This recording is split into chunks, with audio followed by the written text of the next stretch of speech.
Oh, dearie me. Right, so last week I reviewed Chess Masters, the new BBC chess programme, and you can watch that review above, link there. But does it get any better? Some people said, give it a chance, the second episode might get better.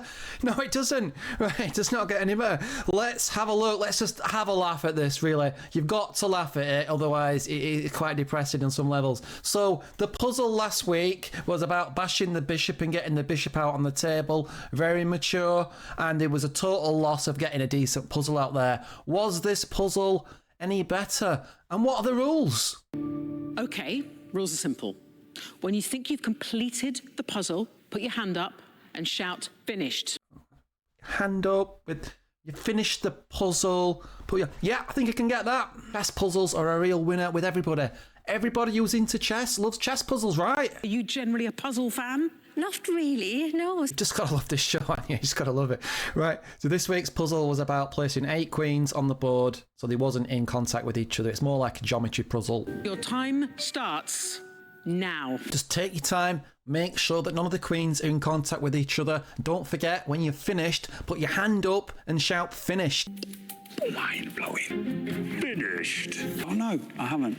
I've got it wrong. The word total moron springs to mind, anybody? Right, so it's now David Howell's time to really shine and really show why he's a top grandmaster. Puzzle incomplete. Puzzle incomplete. Let's get some emotional contact with the contestants. Her love of the game stretches all the way back to childhood. When I was a little girl, my great auntie, she knitted me a tank top. I cannot express on how many different levels I do not care about your great auntie knitting you a tank top. Show us the chess. They had the chessboard with all the pieces. Still don't care. And my brother had one the same. Oh, fast forward. Finished. Has Claire booked a ticket to the quarterfinals? Puzzle incomplete. Puzzle incomplete. Claire didn't spot it, but 3 of her queens are attacking each other. 3 queens. 3 of her queens. But how did the other contestant get on? Puzzle incomplete. Puzzle incomplete. When I was like around about 18, I started to get into meditation. Don't care.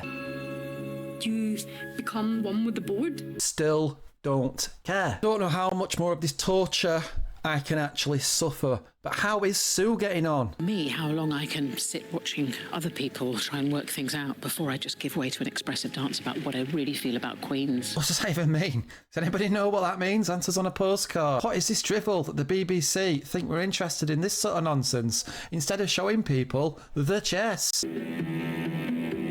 Puzzle complete. Puzzle complete! But what happens now? To the balcony of dreams? Oh, don't start with that nonsense again, please. The others will face further rounds to progress. They might do, but I'm not watching any more of that. I can't subject myself to watching over the clips of that. And I'm just having a laugh with it, obviously. But, oh my God. Instead, what I did watch when I got in last night from a chess game, which was pretty bad, is I watched the Master Game series from 1981, which is on YouTube. It's absolutely superb. If you want to watch chess, watch that. I was literally watching Tony Miles and Bent Larson commentating on their own game, which is an amazing attacking game. Absolutely fantastic program. I just recommend go and watch that if you want to watch chess on TV. Obviously, those 2 programs are aimed at different audiences, and I am having a laugh with this one, but I still maintain this program has been a massive missed opportunity, and it's just bloody awful. Anyway, thanks for watching and take care.